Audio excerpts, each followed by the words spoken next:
Taarifa za kifo cha Papa Francis zimegusa mioyo ya wengi sana. Papa Francis amefariki leo Jumatatu, na si Jumatatu tu, bali ni Jumatatu ya Pasaka ya tarehe 21 mwezi Aprili mwaka 2025.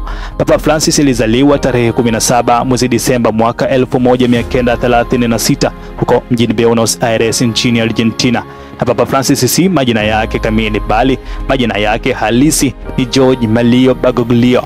Alikuwa papa wa 266 wa kanisa la Katoliki, na alianza utawala wake tarehe 13 mwezi Machi mwaka 2013 hadi umauti ulipomkuta. Alikuwa papa wa kwanza kutoka Amerika ya Kusini na wa kwanza kutoka nusu dunia ya kusini, na pia papa wa kwanza kutoka kwa Jesuit, yani shirika la Yesu.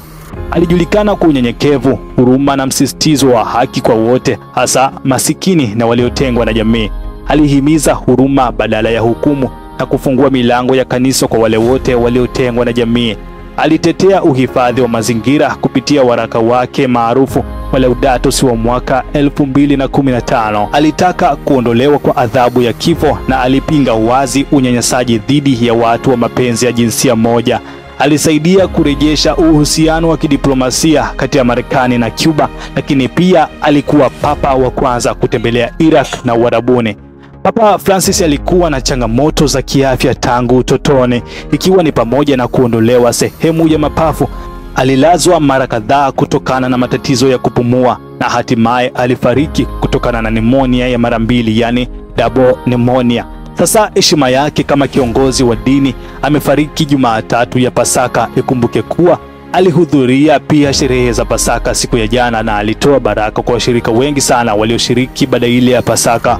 Papa alihimiza yale mahusiano ya jinsia moja na alidumisha haki zao wale wafuasi wote wa LGBTQ, na kupitia mapendekezo hayo watu wa aina hiyo walimkubali sana na kuzidi kuiamini dini ya Kiroma, japo kuna wengine walionekana kutokupendezwa na pendekezo hilo la kiongozi mkubwa mwenye impact kubwa duniani. Sasa kwa leo tuishie hapo.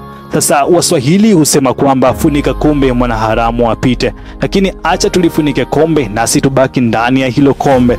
Unadhani Papa Francis alikuwa sahihi kusisitiza haki za wafuasi wa LGBTQ? Na utuambie, je, unadhani mwisho wake utakuwa mzuri kulingana na imani yake ya kutokupinga ushoga? Let's end up there. Rest in peace Papa Francis. Hii ni Mega Media Tanzania.